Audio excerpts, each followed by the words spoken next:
Hello friends, कैसे हैं आप सब लोग। तो आज हम देखेंगे यूपीपीसीएस की स्ट्रेटजी क्या है और कितना क्या पढ़ना है, कितना कितना पढ़ना है। वर्डन वर्डन नहीं पढ़ना है, बस काम काम की चीज़ें पढ़नी है जो सिलेक्शन दिलवा सकें।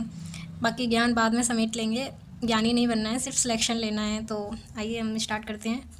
यूपीपीएससी स्ट्रेटजी, कुछ गलती हो जाए तो आप माफ़ कर दीजिएगा, आप देख लीजिएगा, मेरे को बता भी दीजिएगा कमेंट में कि ये गलत किया है मैंने, तो मेरे को भी सीखने को मिलेगा। तो स्ट्रेटजी हम क्या कर सकते हैं।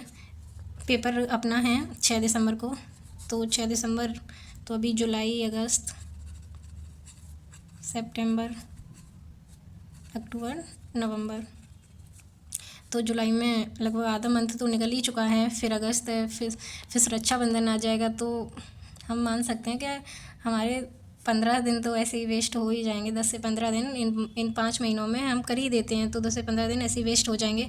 तो चलिए फिर भी देखते हैं कि स्ट्रेटजी क्या क्या हो सकती है। तो जुलाई में मेरे हिसाब से आप सितंबर या अगस्त तक, अगर जिन जो पहले से तैयारी कर रहे हैं वो तो मेरे हमेशा मेंस लिखते ही रहेंगे, और यहाँ अक्टूबर तक ही मेंस लिखते रहेंगे, और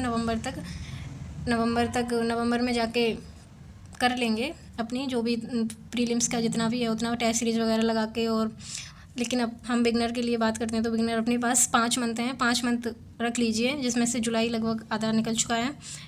तो हम देखते हैं कि आप लोग यहाँ तक अगस्त या सितंबर मिड तक अपना मेंस की जितनी भी तैयारी है वो कर लीजिए। जितनी भी तैयारी है वो कर ही लेनी है प्रॉपर।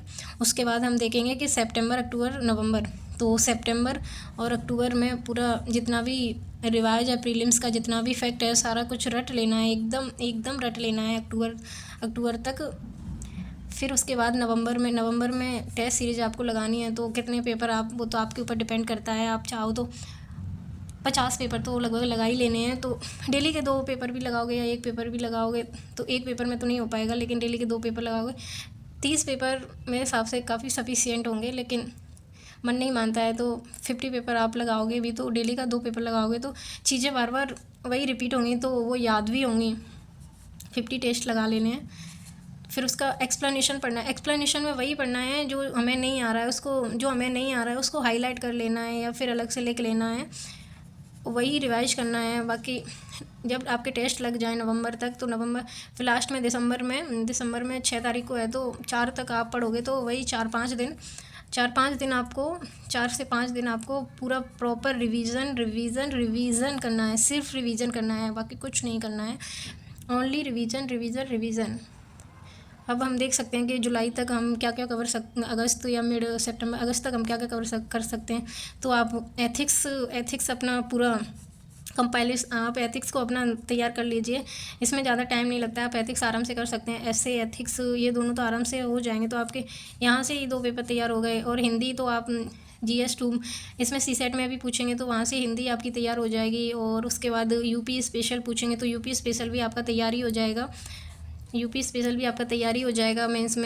मेंस में और प्री दोनों के लिए हो जाएगा। बाकी और भी सब्जेक्ट हैं वो आपको काम देंगे, आपको प्री और मेंस दोनों में ही काम देंगे। तो आप ये मत सोचिए कि प्री की अलग से तैयारी होती है, मेंस की अलग, सारी तैयारियां साथ में ही होती हैं। तो यही स्ट्रेटजी है कि आप, और लगभग 8 से 10 घंटे आपको डेली पढ़ने हैं, 8 से 10 आवर पढ़ने हैं, कैसे भी पढ़ो। बाकी टाइम आपको जहाँ भी वेस्ट करना है करो, लेकिन 8 से 10 आवर आपको पढ़ने हैं। पूरा वीक, पूरा मंथ का आपका 8 से 10 आवर का आना चाहिए कि हाँ हमने इतना पढ़ा है। एवरेज 8-10 आवर आना चाहिए। आप इतना पढ़ लोगे और कंसिस्टेंसी के साथ पढ़ोगे तो आपका आराम से हो जाएगा। और इस बार तो चुनाव भी हैं, तो चुनाव भी हैं नेक्स्ट ईयर में, तो आप, मौका अच्छा है तो मार लीजिए बाजी। तो यही स्ट्रेटजी है कि कितना क्या पढ़ना है। तो मैं अब आपको बता देती हूँ कि प्रीलिम्स में कितना क्या पढ़ना है। तो प्रीलिम्स में हम पढ़ सकते हैं, प्रीलिम्स के लिए तो करंट अफेयर जो बहुत ज़रूरी है। करंट अफेयर से लगभग 20 क्वेश्चन आते हैं, 20 प्रश्न। करंट अफेयर से 20 प्रश्न आते हैं। पीवाई क्यू अगर आप लोगों ने पहले से पढ़ रखे तो अच्छा है। और जो पुरालोकन की पुरालोकन इसको बेस्ट मानते हैं, घटना चक्र को, तो पुरालोकन की अलग अलग बुक्स भी आती हैं पीवाई क्यू के लिए, तो आप वह देख सकते हैं। नहीं तो मेरे हिसाब से अगर अब इतना टाइम नहीं है तो एक ही पीवाई क्यू की यूपीपीसीएस की पुरालोकन की बुक आती है, वो आप देखें और उसको कई बार पढ़ें, तो आपकी बहुत सारी चीज़ें कवर हो जाएंगी। लगभग 40 से 60% आपका PYQ से कवर हो जाएगा। इसको उसका एक्सप्लेनेशन आपको पढ़ना है, उसमें जो एक्सप्लेनेशन होगा वो आपको बहुत फ़ायदा पहुंचाएगा। तो 40 से 60% वहाँ से कवर हो जाएगा। बाकी स्पेक्ट्रम, स्टैंडर्ड बुक में स्पेक्ट्रम तो आपको पढ़ना ही है, कोई दूसरा ऑप्शन नहीं है। उसके बाद लक्ष्मीकांत आपको ज़रूर पढ़नी है। पढ़ना क्या, रटना है, फैक्ट्स हैं, फैक्ट तो रटने ही पड़ेंगे, पढ़ने से कुछ होगा नहीं। बाकी करंट मैंने आपको बता ही दिया है, करंट किसी भी वेबसाइट से पढ़ सकते हैं।